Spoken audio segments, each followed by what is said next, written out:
This year's upcoming crossover is months away, and we've already learned a key detail about the massive four-way crossover, and that is that Batwoman and Gotham City will be featured in the crossover this year. If that news excites you, be sure to subscribe and notifications on for future Arrowverse videos. So Stephen Amell teased that there would be a special announcement during the CW upfronts last week. He revealed that Batwoman will appear in the crossover this year and that it will air in December. Usually the crossovers air on the last week of November, but then again, it's possible that the air date is subject to change. So this is really big news because it confirms without actually confirming that Batman exists, because you can't have Batwoman without Batman.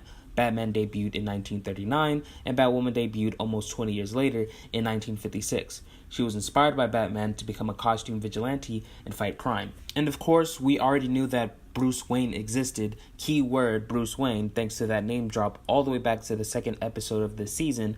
I'm going to tell you two things, both of which you probably already know. First, this is important, I am not the Green Arrow. If you're not the Green Arrow, then who is? Who is the Green Arrow? Number two, photos can be doctored. They could have put Bruce Wayne's head on that body. Has Bruce Wayne left Gotham to hang out in Star City recently?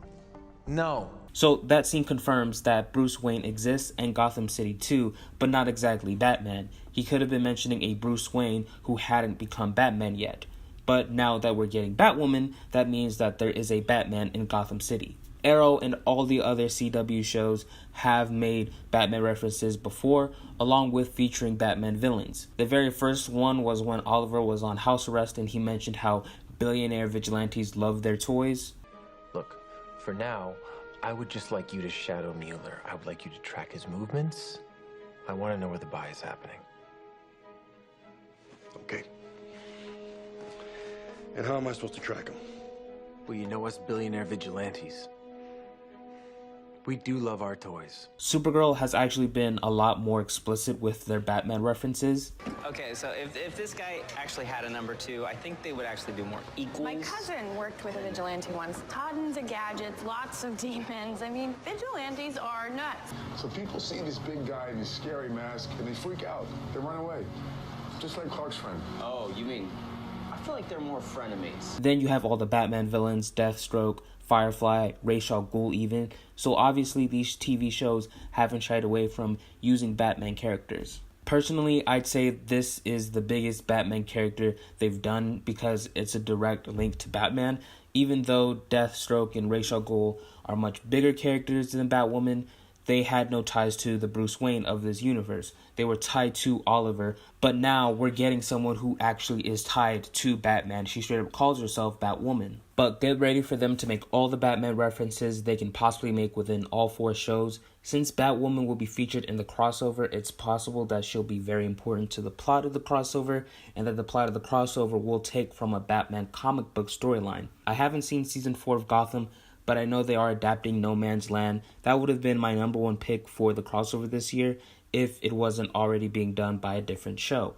A show that actually has more of a right to do that storyline than Arrow and The Flash. Personally, if Arrow were to do No Man's Land, it wouldn't be page for page, more like a loose adaptation, much like Flashpoint. They would also have to use some minor villains, whether they're Green Arrow villains, Batman villains, Flash villains, whatever it is. They obviously can't do the Joker because that's too big of a character. That's more of the DCEU thing, and also for Gotham as well. But whatever the plot is, I'm expecting there to be some connection to a Batman comic book storyline, and for the villain to be a Batman villain. I don't want to speculate on who the villain will be, but just know that there's two possibilities. One could be a really big and singular Batman villain, and the other could be a team comprised of multiple Batman villains. Now, I wouldn't be surprised if all of this news gets twisted around, like say Gotham is only featured for like less than 10 minutes in the entire crossover, and that scene serves as a way to introduce Batwoman, like Oliver drops in with Barry, Sarah,